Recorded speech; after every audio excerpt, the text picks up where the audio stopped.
ప్రభుత్వంలోని ముఖ్య నేత రాష్ట్రంలో వికృత రాజకీయాలకు తెరలేపారు. రాజకీయ ప్రత్యర్థులను లొంగదీసుకోవడానికి వాళ్ళ వారసులను ముందు పెట్టి బ్లాక్మెయిల్కు పాల్పడుతున్నారు.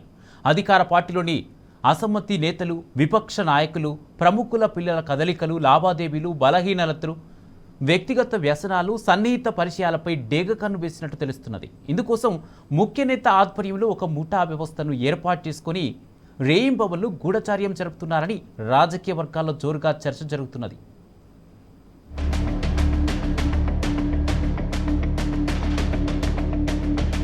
కాంగ్రెస్ సర్కార్ రాష్ట్రంలో వికృత రాజకీయాలకు తెరలేపింది. అధికార పార్టీ అసమ్మత నేతలు, విపక్ష ప్రజాప్రతినిధులు, కొందరు ఉన్నతాధికారుల పిల్లలను లక్ష్యంగా చేసుకుని వారి లావాదేవీలు, వ్యక్తిగత వ్యసనాలు, సన్నిహిత పరిచయాలపై 24 గంటలు పకడ్బందీగా నిఘా పెడుతున్నట్లు సమాచారం. సేకరించిన ఆడియో, వీడియో, ఆర్థిక ఆధారాలతో బ్లాక్మెయిల్ ఫైళ్లను సిద్ధం చేసినట్టు తెలుస్తున్నది.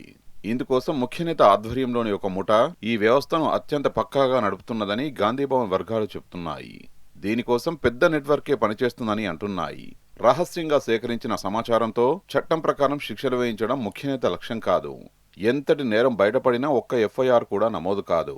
అధికారిక విచారణలు ముందుకు సాగవు. ఎందుకంటే కేసులు నమోదు చేసి జైలుకు పంపితే ప్రత్యర్థులు మరింత కసిగా ఎదురుతిరిగే అవకాశం ఉంది. దీంతో ఎమోషనల్ బ్లాక్మెయిల్ చేసి ప్రత్యర్థులను తన చెప్పు చేతుల్లో ఉంచుకోవడమే ముఖ్యనేత ప్లాన్ అని సమాచారం.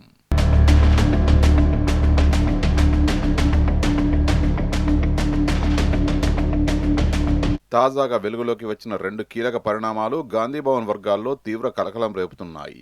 ఆదాయ వనరులకు కీలక కేంద్రంగా ఉండే ఒక మంత్రి, ఆయన కుమారుడిని లక్ష్యంగా చేసుకుని విసిరిన నిఘా వలలో ఇద్దరు చిక్కుకున్నట్లు ప్రచారం జరుగుతున్నది. సదరు మంత్రి గతంలో విదేశీ పర్యటనకు వెళ్లినప్పుడు ఒక యువతిని వెంట తీసుకెళ్లారనే వార్త ప్రభుత్వ పెద్దల అనుకూల మీడియాలోనే ప్రచారంలోకి వచ్చింది. ఆ వేడి చల్లారక ముందే ఆయన కుమారుడు అత్తాపూర్ సమీపంలో ఒక మహిళా వైద్యురాలితో సన్నిహితంగా ఉంటున్నారనే సమాచారం. వీడియో ఆధారాలను నిఘా వర్గాలు సేకరించి పక్కాగా దాచిపెట్టినట్టు విశ్వసనీయ వర్గాలు తెలిపాయి. ముఖ్యనేత ఇప్పటికే సదరు మంత్రితో అంటిముట్టనట్లు వ్యవహరిస్తున్నారని, తాజాగా ఆయన్ను పిలిచి బెదిరించారన్న ప్రచారం జరుగుతున్నది.